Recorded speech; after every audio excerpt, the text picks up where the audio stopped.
Hello everyone, welcome to the Valley News Now desk. Duke Schindler joining you here as I back from a little bit of a break here. Good to be back on the desk as we dive into a little bit of Investigate TV today. As you know, when you clicked on this video here, now we're going to dive into a drug that's popular for weight loss. Is now showing promises as being a potential game changer for people who struggle with addiction. And not only that, we take an in-depth look at how doctors say the medication can change a person's relationship with alcohol and why some also warn against using this drug on its off-label use. Then, after golf balls put people in danger in their own backyard, we explore your rights as a homeowner if you live near a golf course. Actually, this is something I've always wanted to know myself. Plus, we see how a nonprofit is turning food destined for the dumpster into delicious meals and feeding foods for food insecure families. And here is Investigate TV. Today on Investigate TV Plus, seeing results beyond the scale. I almost quit drinking completely because it just did not taste good to me anymore. We examine how a drug popular for weight loss is showing promise as a game changer for people who struggle with addiction. People are prescribing them, so there is an urgency to move forward as fast as possible. Plus, how doctors say the medication can change a person's relationship with alcohol and what new research could reveal for future patients. Then, homeowners in danger in their own backyard. Look, see, they bear it. We'll explain why rogue golf balls have become a concern in neighborhoods across the country and the solution some say can limit the damage. I'm scared to go out in my yard. And unlocking confidence in kids. So what do you say to Charlie? Walk on, Tori. We go riding at an Arizona ranch to see how an unexpected animal is helping change the lives of children with disabilities. In-depth stories that inform and inspire. You're watching Investigate TV Plus. A blockbuster medication that's helped millions with weight loss. Researchers now believe it could have even broader health benefits. I'm Lee Zurich. And Auntie Chappelle, the active ingredient in medications like Ozempic and Wegovy is semaglutide, and mounting evidence suggests it could help people cut back on alcohol use. Experts are calling it an exciting discovery, and it's significant considering alcohol consumption contributes each year to an estimated 178,000 deaths in the U.S. and is a leading preventable cause of cancer. Reporter Kristen Crowley explains how this potential breakthrough treatment could quite literally help people battling addiction turn the glass half full. This stuff is a game changer. After struggling for years, Betsy Spiegel says she finally found a solution to her endless cycle of weight loss whiplash. I feel better about myself, a lot better. Appetite-regulating medication has helped her not only lose 80 pounds, but keep it off. It's a lot easier to make the good choices knowing that there's going to be benefit. For Betsy, the shot wasn't just helping her shed unwanted pounds. There was also a surprising extra benefit. When I was on that Ozempic, one glass of wine would have lasted me all night. I may not have even finished it. Betsy says she's always been a social drinker, but a few months into taking the semaglutide-based drug, she says her desire for alcohol basically disappeared. I almost quit drinking completely because it just did not taste good to me anymore. Semaglutide is part of a class of drugs called GLP-1 receptor agonists, which have exploded in popularity in recent years. There's been an enormous demand for these medications. According to Cleveland Clinic's Dr. Leslie Heinberg, millions of Americans use them to help control hunger and blood sugar levels. Part of how these drugs may work is how they impact the reward centers in the brain. People just don't find the same reward when they drink, say, a glass of wine than they used to. There's now a growing body of research affirming this connection. Semaglutide reduced both the incidence as well as the severity of alcohol use disorder. In 2024, Dr. Nora Volkov, director of the National Institute on Drug Abuse, co-authored a study exploring semaglutide's link to alcohol use disorder, a condition where people struggle to control their drinking. The result indicated patients with obesity or type 2 diabetes who took the drug saw a lower risk of relapse, in some cases by more than 50%. Both the alcohol use disorder, drug addictions have very, very high morbidity and mortality and economic costs. and we have very limited treatments. As a result, researchers across the country are now exploring semaglutide's potential for treating alcohol addiction. A clinical trial from early 2025 shows for adults with alcohol use disorder, semaglutide significantly reduced alcohol cravings and heavy drinking. Could we see it combat alcoholism? Yes, definitively. I think that that is likely to be one of the most natural transition for the treatment of alcohol use disorder. While Volkov is excited about the promising results, she says continued research is needed, including larger clinical trials. Semaglutide has not been FDA approved for the treatment of alcohol use disorder. I would love to see it, say, in 3 years, 4 years, but this may be overtly optimistic. How important is it that multiple researchers are tackling this issue? It's crucial because science, as you know, one of the things that has alerted and generated a lot of concern is the reproducibility of scientific findings. You want to be 100% certain, or as certain as you can, that it is beneficial. A lot of our clients who are on this right now say that they are drinking significantly less. And the demand is there, says Stephanie Klontz, Director of Operations at HydraPlus, a medical-grade wellness and aesthetic spa in Atlanta that offers semaglutide treatments. How often would you say you have a drink now? Maybe 3 or 4 times a week, including the weekends. And it used to be every day. Sure. Yeah. Not only has she experienced the reported impact herself, I completely overlook the red wine menu at a restaurant now. she says some of her clients are turning to semaglutide specifically to help manage their alcohol intake. Here's one example. She's actually down to her goal weight now, but still comes in once a week for an injection because it helps her drink less. That's the reason she's doing it now. Yes, she doesn't need it anymore. She's lost all the weight she needed. Experts like Volkov caution against off-label use until safety and efficacy has been confirmed by scientific research, because she says much is still being learned about the relationship between alcohol and semaglutide, and there are many questions left to answer. For example, what are the doses? What are the advantages between the different type of drugs available, semaglutide versus tirzepatide? How long do you treat? Do you have windows where you don't treat? The sooner we get those answers, she adds, the better. People are prescribing them. So there is an urgency to move forward as fast as possible so we can determine and guide people, yes, this is a valuable or non-valuable. Having a whole toolbox of options that we can offer patients, I think is really essential in order to address the complexity of these diseases. Betsy Spiegel says she couldn't agree more because she says alcoholism runs in her family. It's just a tragedy what it can do to some people and lives. And she says she's hopeful that continued research will pave the way for new solutions for families facing challenges with alcohol addiction. Because what they are doing now works for some but not for all. And yes, it's very important because addictions ruin lives. Whether semaglutide can fill that role remains to be seen, but for Betsy, it's made a life-changing difference. I am thankful for the positive influence or positive outcomes. Very thankful. I feel more like myself. I feel like this is me.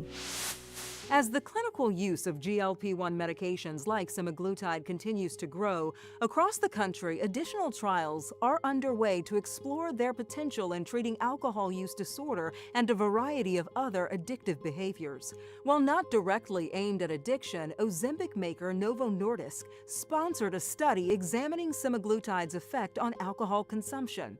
According to the company, the main purpose of the trial is to assess effects of the trial compounds on improvements in liver health. Still to come, bogeys aren't the only concern when living near a golf course. Residents are fed up with errant shots hitting their homes. I've replaced my windows over $70-some thousand. We explore your rights as a homeowner and who could be held responsible for the damage. Then later, innovation meets compassion in the kitchen, turning food destined for the dumpster into delicious meals. It was something that they questioned, just wanted to know how was this going to really benefit them, but they got on the bandwagon and now everybody's like, oh, do you have extra snacks? We take an in-depth look at a potential solution to food insecurity. You can watch Investigate TV Plus anytime online. Just subscribe to our YouTube channel at Investigate TV. You can catch stories and full episodes.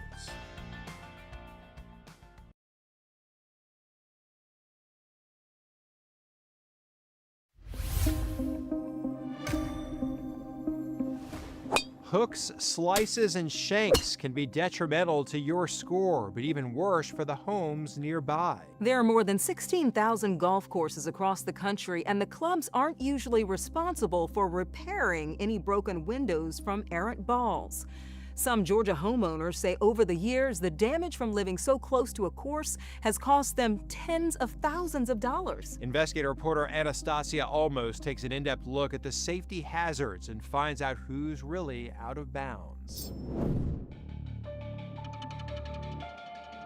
I came out with my baby in the garage and glass was all over my car. I was out in my driveway one afternoon, sitting in my truck, and I heard this boom sound.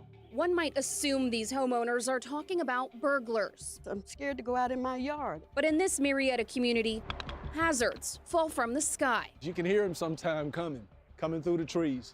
Oh my God, what happened? What is that? And I look down and there's a golf ball.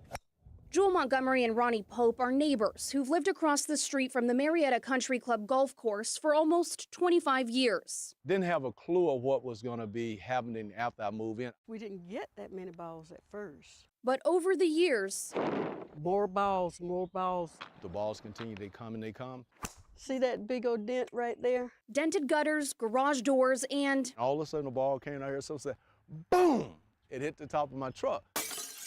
And even worse, broken window after broken window, causing thousands of dollars in damage. Now I've replaced my windows over $70-some thousand. Out-of-pocket expenses and close calls, with balls nearly hitting them while simply mowing the lawn. All of a sudden, on the bill of my hat, a ball hit it. And I said, wow, what is that? And I looked around, I said, wow, a golf ball.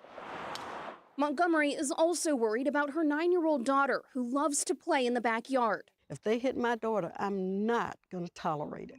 These neighbors live right across the street from a par 4 hole, with 453 yards from the furthest tee box to the hole. Depending on the golfer's skill level, a 20 to 30 degree slice can send balls right to Montgomery and Pope's homes. Look, look, look. See, they bury it.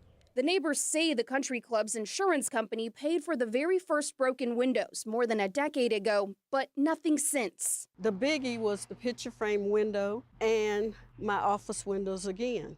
So I sent a certified letter, and then I got this message December the 20th, a voice message saying they're not responsible. We reached out to the Marietta Country Club several times to ask about their protocols, but didn't receive a response. Ronnie Miles with the National Golf Course Owners Association tells us this is a growing problem across the country. We get a lot more golfers today than we had 5 years ago before COVID, and many of these golfers have, let's just say, little wilder skills, hitting the ball rather, with a little less accuracy. Miles says the laws vary by state. In Georgia, for example, Georgia recognizes the assumption of risk doctrine. In other words, anyone who moves into a home knowing a golf course is near should consider themselves forewarned. Which owner was there first? Miles says homeowners can reference land records called easements. There's an easement that goes around the perimeter so many feet out from the property line of the golf course, so balls can penetrate and travel into that area. Marietta Country Club's easement from 1989 protects their golf ball liability within 30 feet of the property. We measured, and the Popes and Montgomerys are more than 60 feet from the club's fence. Montgomery says she's called lawyers, but they tell her they'll only take a case if there are injuries. Miles says course owners should consider any possible changes to help minimize problems. For example, could they move the tee box to minimize that problem? These neighbors are asking the course to take into consideration those living within range of a slice in their paradise. They need to pay now. They need to move the tee box. They need to put up a net and not have the balls coming over here in this neighborhood, because we don't live on the golf course. If you're out playing golf and your bad shot leaves the course, you could be held responsible, especially if there was intent behind the damage. The National Golf Course Owners Association told us courses could consider repositioning the tee box or adding more trees around the perimeter. And before you move within range of a course, homeowners should check property records to see if they are in the course's landing zone. Still ahead, building a special bond with an unlikely friend. They're just non-judgmental. You can tell anything to a donkey. How donkeys are helping children with disabilities discover their strengths. But first, transforming discarded ingredients into fresh meals. It's just a win-win. Like, no one wants to see food go to waste, and no one wants hungry families and kids. We get insight into one solution increasing access to food before it gets tossed and delivering hope to those in need of a healthy option. You can watch Investigate TV Plus anytime streaming online. Get the app for Roku, Amazon Fire TV, and Apple TV. It's free to download.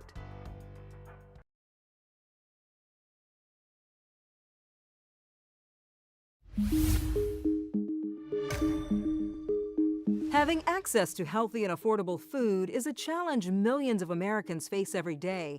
Yet the USDA estimates roughly 40% of food in the country is wasted each year. Inspired to solve both of the problems, an initiative in Louisiana is working to collect food before it gets tossed and turn it into meals for people in need. Reporter Gabriela Mercurio walks us through the process and shows us how it's already making an impact.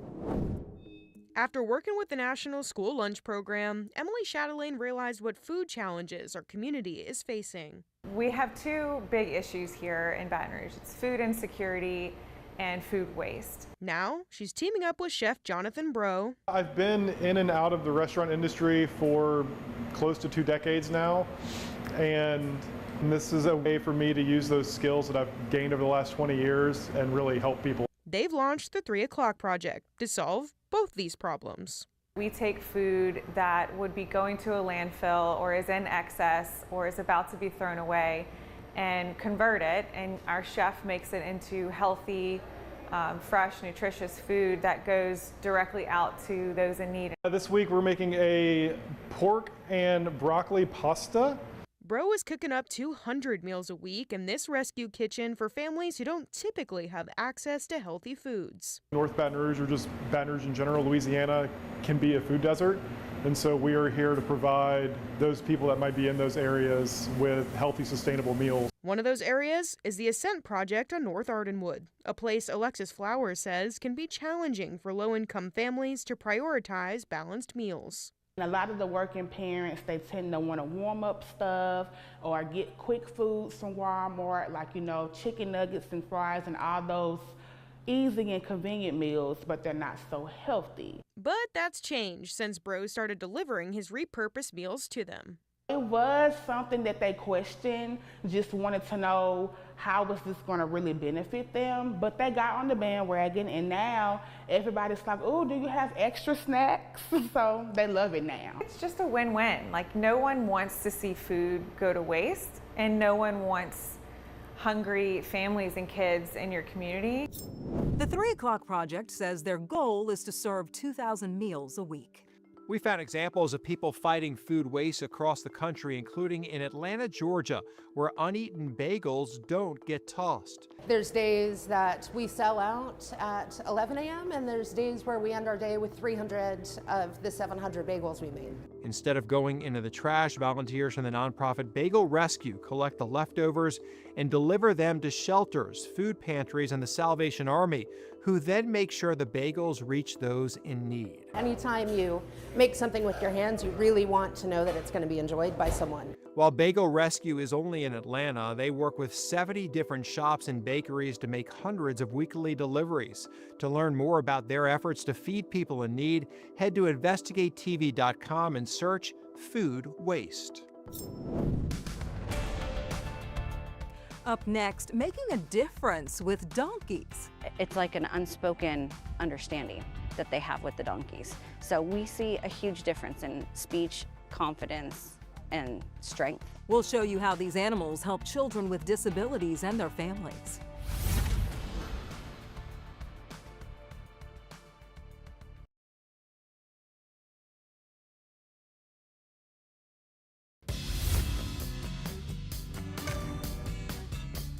When you think of service animals, dogs probably come to mind. Experts say horses can also be therapeutic, but we found a ranch north of Phoenix, Arizona, where donkeys make all the difference. Reporter Jason Berry shows us how they're providing comfort and inspiring confidence. Donkeys put a smile on everybody's face. Ryan, what do we do first? Bucket, right? Bucket. What brush do we start with? Yeah, that's the one. You remember the name of it? Curicone. 11-year-old Ryan Elliott has his share of challenges: autism, anxiety, core strength, to name a few. Come down this way. Okay.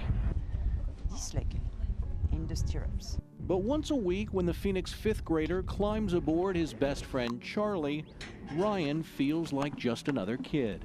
It has helped us in more ways than I can count. It's like an unspoken understanding that they have with the donkeys. So we see a huge difference in speech, confidence, and strength.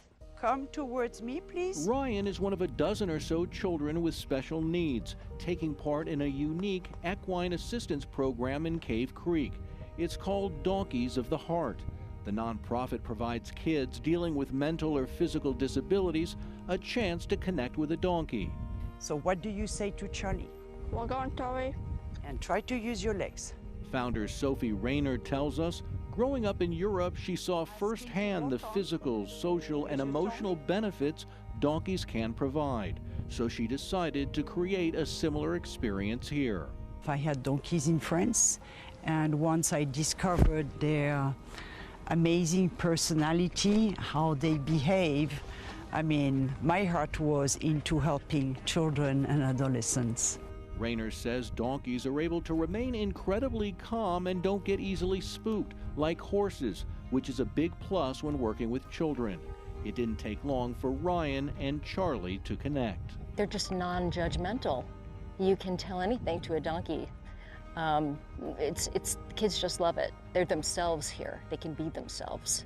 They don't have to be anybody else. You're the king. I'm the king. That's the great thing about animals, is that they really aren't judgmental. They take you for who you are, right? Yeah, and it seems like they're having a good time there, taking care of the donkeys and just being themselves. Very nice, yes. That's it for Investigate TV Plus. I'm Lee Zurich. And I'm T. Chappelle. Thanks for watching. All right, and welcome back from Investigate TV here. We're going to wrap things up pretty quickly on the Valley News Now desk. We have a special report from NBC coming up here that we are going to live stream on the desk that involves the ICE-related shooting in Minneapolis. So we'll get you updated on everything we got going on there in just a few minutes. But for now, Duke Schindler on the desk. We'll see you in just a bit.